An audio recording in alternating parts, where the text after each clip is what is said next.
friends, welcome back to my channel. My name is Kim. If you're new here, don't forget to hit that subscribe button and hit the bell notification so that you get notified anytime I post a new video.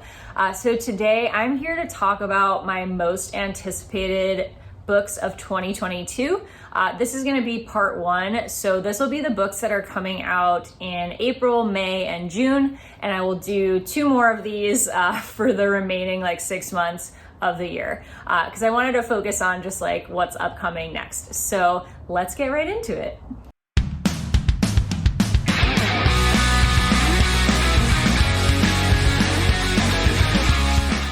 Okay, so the very first book that I have on my most anticipated is Very Bad People by Kate Frick. And this one comes out on April 5th. Forgive me if I'm looking down, I just have my notes here.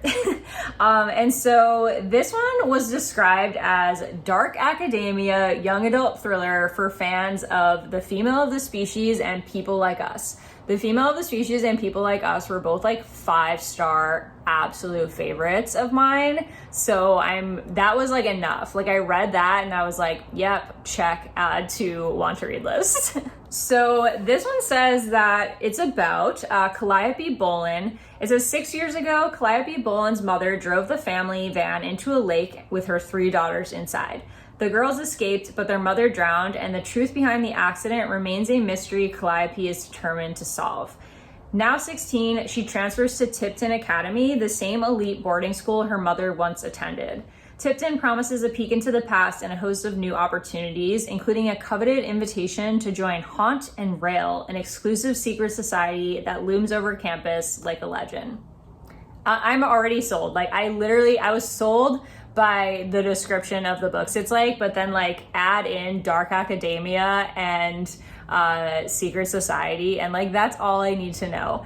I believe that this author wrote I Killed Zoe, not Joey, Zoe Spanos, which I have not read. I wanted to, and I just never got around to it. So I think I'm gonna start with this one, and if I enjoy it, I'll end up picking up Zoe Spanos probably. Okay, then the next book is Insomnia by Sarah Pinborough.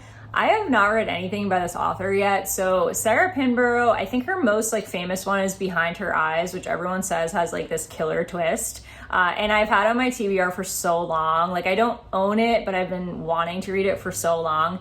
But this one sounds really good too. So I don't quite know if this writer's for me yet, because I haven't read her books, but her concepts always sound super intriguing. So this one is about Emma Averill, who worries that her crippling insomnia is a sign that she's slowly going insane, like the mother she's worked so hard to leave in her past. So it says she has a high-powered legal career, 2 beautiful children, her stay-at-home husband, and when she was 5 years old, Emma and her older sister went into foster care because of a horrific incident with their mother. Her sister can remember a time when their mother was loving and normal, but Emma can only remember her as one thing, a monster. And that monster emerged right around their mother's 40th birthday, the same age Emma is approaching now. I don't think I've ever read a book that's been about insomnia, so I'm kind of intrigued. I think that's what's really drawing me in here. I don't know, that's crazy. I don't think I've ever read a book that deals with kind of the not thrilling aspects, but turns a thriller out of somebody with insomnia, questioning their reality, right? Because, sleep deprivation makes you hallucinate and things like that. I don't know. I'm just super intrigued by this concept, and I also really love the cover. So I'm probably gonna try to get to this year. I might try out Behind Her Eyes first. I'm not quite sure. If you've read Behind Her Eyes, let me know in the comments if I should read that first. Okay, the next book that I have is The Caretakers by Amanda Bestor Siegel. And this one takes place in Paris in 2015. It's about a group of au pairs. I believe it's actually told from the point of view of 6 different women, which is interesting. I struggle sometimes with alternating perspectives if there's too many. 6 is a lot of perspectives if that's what this is. So it says, a crowd gathers outside the Chauvet home in the affluent suburban community of Masons-Leroux, watching as the family's American au pair is led away in handcuffs after the sudden death of her young charge. The grieving mother believes the caretaker is to blame, and the neighborhood is thrown into chaos, unsure who is at fault. The enigmatic young foreigner or the mother herself who has never seemed an active participant in the lives of her children. And then you're going to get like 6 points of view that are all going to look at this case. So they're trying to figure out what happened to this young kid. And it looks like you get the point of view of the French teacher, an incompetent au pair who was recently fired by the family next door, a chilly socialite and reluctant mother, an isolated French teenager desperate for her mother's attention, and a socially anxious au pair yearning to belong in her adopted country. It's a lot of perspectives. And lastly, the one accused of the crime, which I guess is like the au pair for the family. This just sounds like really intriguing. I love like mysteries that surround au pairs or like nannies. I always find that really intriguing. And this one sounds like it's a domestic thriller, but like the type that I like. Like I don't really generally like domestic thrillers that have to deal with marriage, but when it has to do with kids, like I feel like that's a little more interesting when it has to do with like a caretaker like this one. So I'm pretty intrigued, and I don't think I've read a book about Paris in a really long time. So the setting is pretty cool too. Okay, next is one that I've been anticipating for like a really long time. I think I've had this on my Goodreads want to read shelf for like 2 years, like ever since it got announced. And that is The Drowning Summer by Christine Lynn Herman. Again, this is one that takes place on Long Island. Like I literally will add anything to my want to read shelf that takes place on Long Island, because I don't know about you guys, but I feel like reading a book about like where you grew up is just a whole different experience. Like, I don't know, it's just weird when like things are taking place like in the place that is like your hometown. So I love reading Long Island books. So this one, it says 6 years ago, 3 Long Island teenagers were murdered, their drowned bodies discovered with sand dollars placed over their eyes. The mystery of the drowning summer was never solved, but as far as the town's concerned, Evelyn Mackenzie's father did it. His charges were dropped only because Evelyn summoned a ghost to clear his name. She swore never to call a spirit again. She lied. So this also has mediums in it. It says for generations, the family of Mina Zanetti, a former friend of Evelyn, has worked as mediums, using the ocean's power to guide the dead to their final resting place. But as sea levels rise, the ghosts grow more dangerous, and Mina has been shut out of the family business. When Evelyn performs another summoning that goes horribly wrong, the 2 girls must navigate their growing attraction to each other. Oh, queer rap as well. While solving the mystery of who was really behind the drowning summer. Okay, there's a lot of things that I love about this. I actually really enjoy books that deal with like psychics or mediums, so that definitely appeals to me. It takes place on Long Island, as I said. And you know, it's just kind of like the standard murder mystery where you have like dead bodies and no one knows who did it and we're trying to solve it. So this is like everything that I want. The cover is also really beautiful and I'm super excited for this to come out. Okay, next I have Children on the Hill by Jennifer McMahon. I believe this is classified as horror. I'm absolutely obsessed with this cover. I don't know why, like it doesn't seem like all that groundbreaking, but I just love it. Like it's perfect. But yeah, so I've read, I think just one book by Jennifer McMahon. I read The Invited and really enjoyed it. That was like a haunted house type of book, but I do want to get to The Winter People at some point because I know that's a lot of people's favorites of hers. But I really, really liked her writing in The Invited, so I'm pretty interested in getting to this one. So much like her other novels, this has 2 timelines, 1978 and 2019. So in 1978, it says, at her renowned treatment center in picturesque Vermont, the brilliant psychiatrist Dr. Helen Hildreth is acclaimed for her compassionate work with the mentally ill. But when she home, that's literally what it's, I was reading it and it says that. When she's home with her cherished grandchildren, V and Eric, she's just grand, teaching them how to take care of their pets, preparing them home-cooked meals, and providing them with care and attention and love. Then she brings home a child to stay with the family from the treatment center, and she does not behave normally. And then in 2019, Lizzie Shelley, oh, I didn't even realize this has a podcast element. I love podcasts, guys. I love when they add a podcast into a story. So this might even be one to check out as an audiobook. But it says Lizzie Shelley, the host of the popular podcast Monsters Among Us, is traveling to Vermont where a young girl has been abducted and a monster sighting has the town in an uproar. She's determined to hunt it down because Lizzie knows better than anyone that monsters are real, and one of them is her very own sister. Intrigued. Totally intrigued. This sounds awesome. I'm really excited about this. All right, next I have another horror book, and that is The Fervor by Alma Katsu. I have not read anything by this author yet, though I have another book by her. I want it. I don't know what it's called. I'm like totally forgetting. Oh, The Hunger. I have that on my TBR as well. Have not gotten to it yet. All of her concepts always sound super intriguing. So this one actually takes place in World War II, 1944. And it says, in a remote corner of Idaho, Miko Briggs and her daughter Aiko are desperate to return home. Following Miko's husband's enlistment as an Air Force pilot in the Pacific months prior, Miko and Aiko were taken from their home in Seattle and sent to one of the internment camps in the Midwest. Oh yeah, this one takes place during the Japanese internment camps. I think that's so fascinating. I really enjoy reading about that time period because I just think it's something that like isn't talked about enough, and I feel like I was never taught in history class about the internment camp, so I really like educating myself on that topic. But I've never even like heard of a horror book during the internment camps. Like that's really intriguing because you have like just the general horror of what was happening, like people being put in internment camps. And then you take that and you add more horror elements to it. Like I'm totally intrigued. So it says, mother and daughter attempt to hold on to the elements of their old life in the camp when a mysterious disease begins to spread among those interned. What starts as a minor cold quickly becomes spontaneous fits of violence and aggression, even death.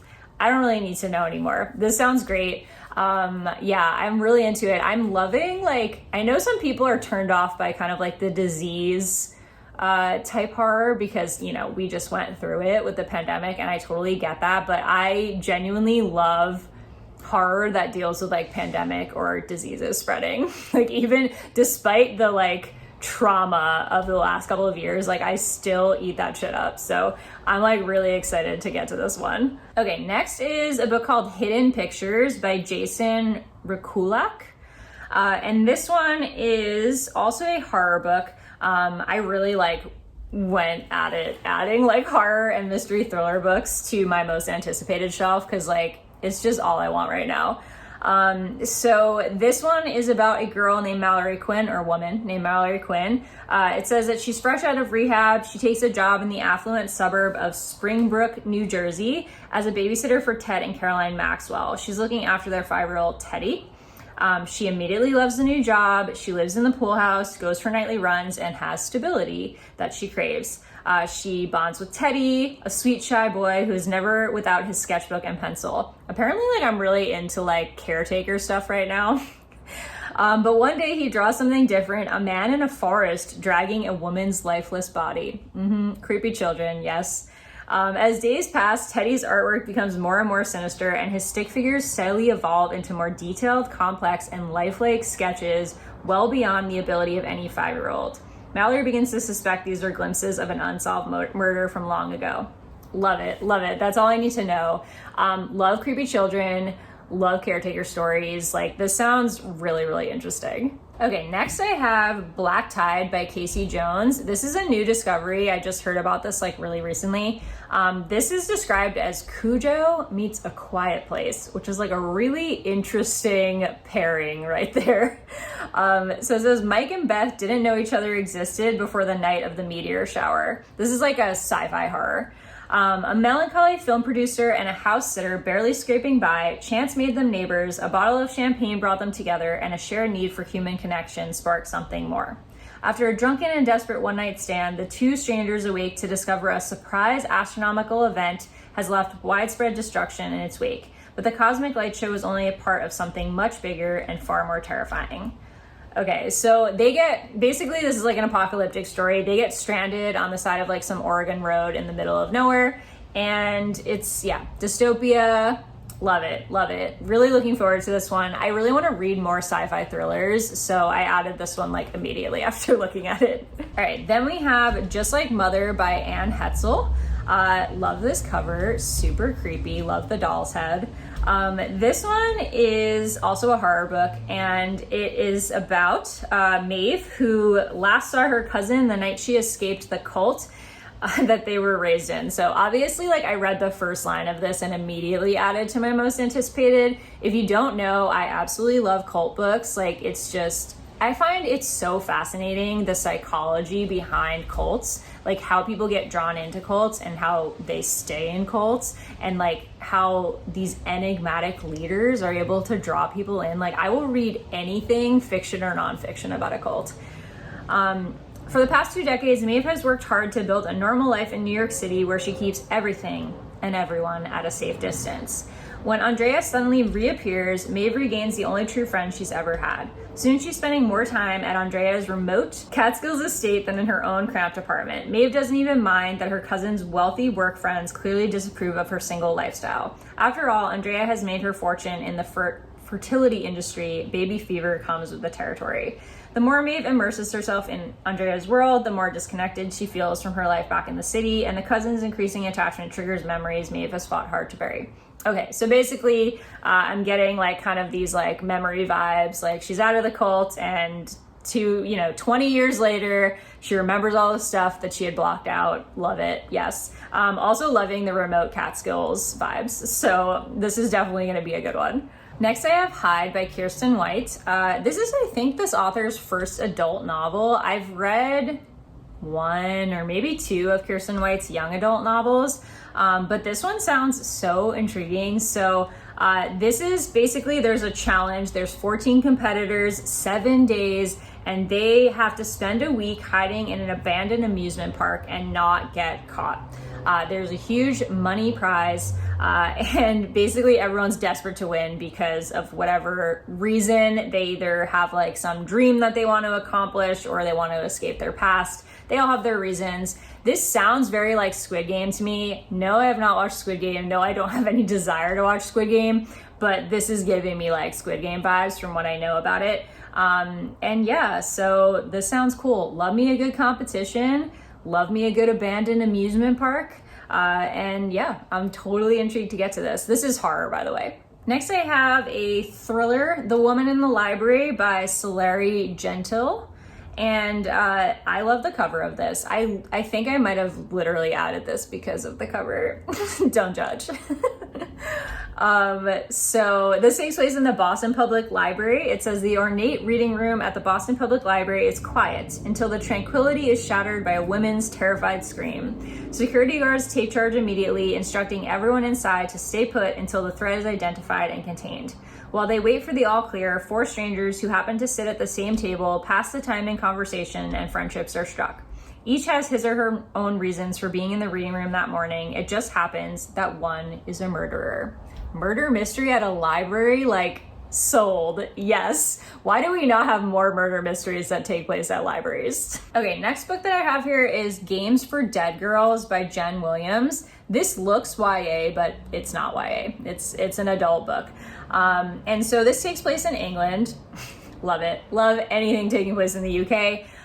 There is actually about kids. I think that's why it looks YA. I'm not sure why it's not classified as YA, but there's an 11-year-old named Charlotte. She meets Emily. Emily has kind of like a difficult family history. She has an abusive father, and they attempt to get rid of her by performing a ritual to try and summon the spirit of the Hill Church girl of urban legend named Stitch Face Sue. Yes, love that. And they try to summon her. It's like an urban legend, and it works. And this is in the description, no spoilers. It works, and so Emily becomes obsessed with Stitch Face Sue, ropes in another girl, and then that girl ends up dead. Yes, love it. Urban legends, check. Seaside town in England, check. Yes, checking all the boxes. This sounds awesome. Love it. Okay, next I have another horror. This is like an watery horror. I don't think I've read any horror books that take place around water, so this will be my first. This is also would be my first Darcy Coates. So this is From Below by Darcy Coates. I have been meaning to pick up a Darcy Coates book for a really long time, but I never know where to start. Like, I go to Barnes & Noble and she has like an entire shelf of books, and like I just don't know. I don't know where to start. There's too many of them. I feel like she puts out books at the rate that Stephen King does, like one a year. So I just don't know. I don't know. But I think I'm going to start with this one because I'm really intrigued by it and it comes out this year. So this one is about the SS Arcadia, a ship that disappeared during a routine voyage. Though a strange garbled emergency message was broadcast, neither the ship nor any of its crew could be found. 60 years later, its wreck has finally been discovered more than 300 miles from its intended course, a silent graveyard deep beneath the ocean's surface, eagerly waiting for the first sign of life. Cove and her dive team have been granted permission to explore the Arcadia's rusting hull. Okay, so this is gonna be like horror underwater, and yes, loving it. I was obsessed with the movie Titanic, as I'm sure like many people of my generation were. But I loved like the beginning where they were like down, like exploring this ship. Like, oh my gosh, I love this. So shipwrecks are definitely something that intrigue me, and this sounds like the perfect combination of like creepy underwater things and like disappearing people. Like, yes, I'm down for it. Shipwreck, yes. Yeah, so this one sounds really good, and it's, I think, supposed to be a little supernatural. Okay, and then we have Riley Sager's book for this year, which like you knew was going to be on here, right? That is The House Across the Lake. I love Riley Sager. He's probably like he's probably my favorite thriller author. Like he's like number one thriller author. I read every single one of his books. I enjoy every single one of his books, except for The Last Time I Lied was like pretty mediocre in my opinion, but I have really enjoyed all the rest of them, including Survive the Night, which no one else liked. I thought it was really good. I really enjoyed it. I don't know. But The House Across the Lake is his release for this summer. And this one is about a recently widowed actress trying to escape a streak of bad press. It says she's retreated to the peace and quiet of her family's lake house in Vermont. Armed with a pair of binoculars and several bottles of liquor, she passes the time watching Tom and Catherine Royce, the glamorous couple who live across the house in the lake. They make for good viewing. A tech innovator, Tom is rich, and a former model, Catherine, is gorgeous. One day on the lake, Casey saves Catherine from drowning, and the two strike up a budding friendship. But the more they get to know each other and the longer Casey watches, it becomes clear that Catherine and Tom's marriage is not as perfect and placid as it appears. Okay, that's all I need to know. This is giving me like vibes of... Okay, I don't know if you guys have seen it on Netflix, but God, I'm like forgetting the title because it's so long, but it's like the new Kristen Bell, like dark comedy, I guess you could say. It's like a satire on Netflix, like a miniseries. It's like the woman across the street from the girl in the window, I want to say. And it's like making fun of a lot of like tropes from these types of things.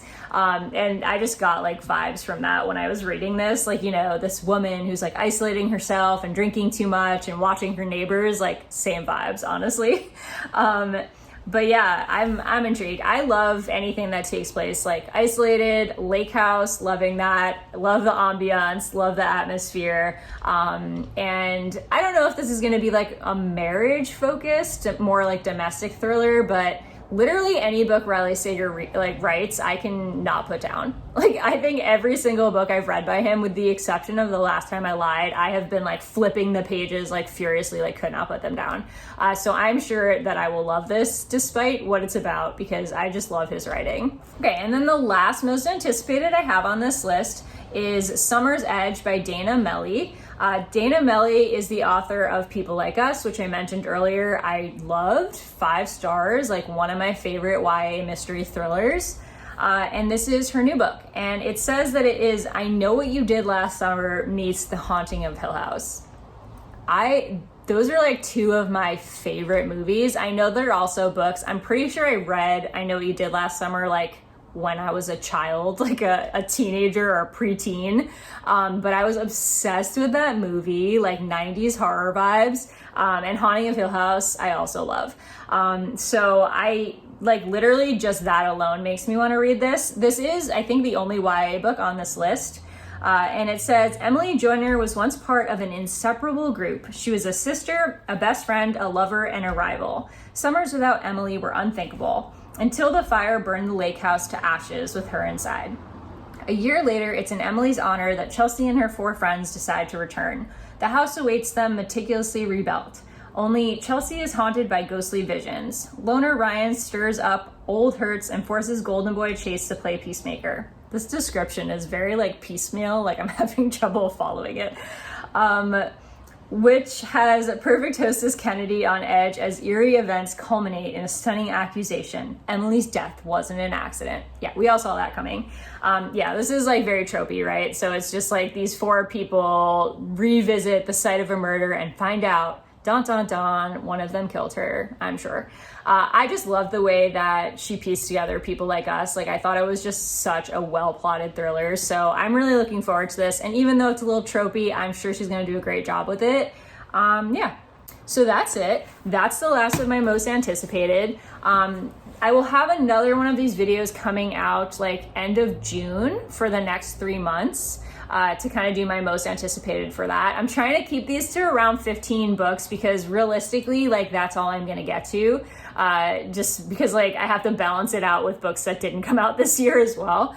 And yeah, so let me know in the comments if you're excited about any of these. And also let me know if there's anything I didn't mention that you're anticipating for this year, because I love to find out about other new books that are coming out that I may not have heard of. So I will see you guys in my next video. Don't forget to hit that like and the subscribe button down below if you haven't already. Okay, bye.